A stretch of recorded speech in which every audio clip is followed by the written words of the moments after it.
एक बार धुंधली पहाड़ियों के दरमियान वाक़े एक पुरसुकून शहर में दो दोस्तों सारा और मार्क ने एक पुरानी लावारिस हवेली को तलाश करने का फैसला किया, जिसके बारे में अफवाह थी कि वो परेशान।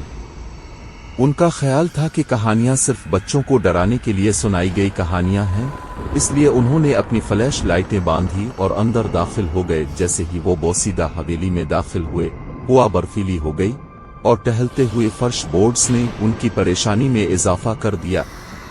सारा, जो दोनों में से ज्यादा बहादुर थी, ने रास्ते की रहनुमाई की, जबकि मार्क ने एहतियात से इसका पीछा किया। एक मध्यम रोशनी वाले कमरे में उन्होंने एक पुरानी डायरी से ठोकर खाई, जिसमें हवेली में होने वाले अजीब और गरीब वाकयात का तज़किरा किया गया था।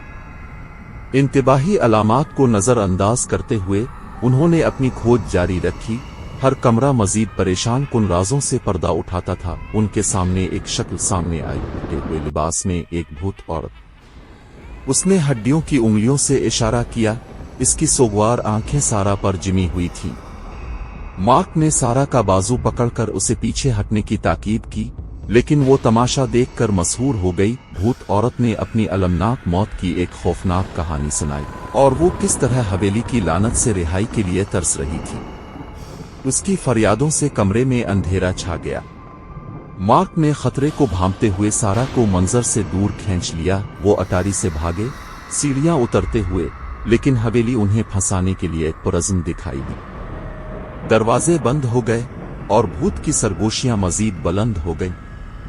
खौफ व हरास फैल गया जब वो फरार होने के लिए लड़ रहे थे। मायूसी के आखिरी अमल में मार्क और सारा सामने के दरवाजे से फट गए और मलून हवेली को पीछे छोड़ गए।